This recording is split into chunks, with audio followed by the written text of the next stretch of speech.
SuperSaloons. Which they're about to do right now. Super Saloon action again.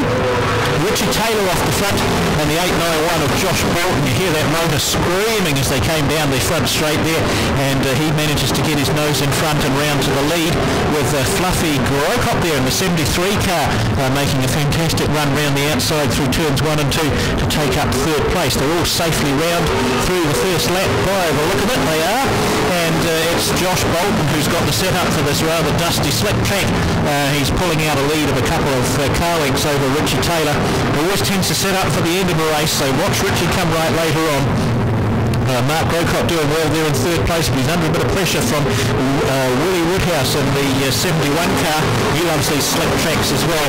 34, Ray Stewart having a good run in his machine there from Cardwell, with Dennis Bolt running the outside line and making up a bit of ground in the 6 car there too. You heard that interview with Ivan earlier on. He was really happy to have got a race win in his final ever race meeting. So out front it's still Josh Bolton, still to get the best out of that brand new 891 car. It looks as though they found the magic formula for this particular track, as he's leading Richie Taylor pretty comfortably through the first 4 laps. Taylor in second place there, Mark Grocott in third. A little bit of a gap back as Willie Woodhouse drops back a little into the clutches, I guess you could say, of the 34 car of Ray Stewart, who's trying to do a bit of work on him around the outside but not finding a lot of grip there.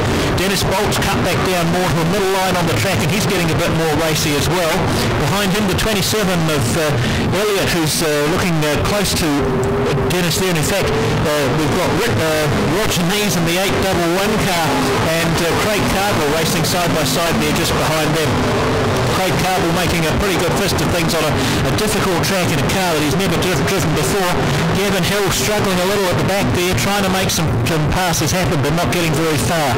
The 444 car of Kevin Huddleston further back. We've got another 3-way battle as Craig Cardwell's on the outside of Roger Nees and Gavin Hill on the inside there too. Out front it's still Josh Bolton. He's ticked off lap number 7 and doing about a second slower than he was at the beginning of the race, as this track really slicks up now. Josh Bolton holding out a good lead over Richie Taylor, who seems to be closing just fractionally on him as they go round through turns 3 and 4. We go back further 3 or 4 car lengths to Mark Grocott, who's all on his own there in third place, with Willie Woodhouse dropping further away and Trevor Elliott trying to take some places off him. We've gone yellow because we've got a car into the wall on the front straight. Yeah. Let's see if Josh Bolton can hold off a very aggressive Richie Taylor, who's really taken advantage of the restart, gone high through turns 1 and 2, trying to get some traction out there, but Josh Bolton got it covered. I don't think Richie's going to get past. He goes alongside through 3 and 4, but he's got the long way round, and Bolton's got the inside line, comes out ahead, and Josh Bolton is going to be just ahead across the start-finish line. It's neck and neck. There's nothing between these two. The race is on for the lead, and Josh Bolton and Richie Taylor absolutely going for it, hammer and tongs. This is what we came to see, ladies and gentlemen. This is the sort of racing that's kept Woodford Glen going for 40 years and will give us another 40 years too.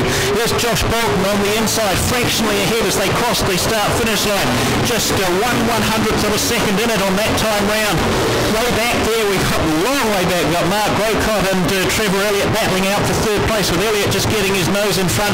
But all the eyes must be on the racing for first place here. Josh Bolton comes up the inside. Richie not quite so close this time round, but it's the last lap. The right flag. Richie's going to give it everything on this lap to see what he can do.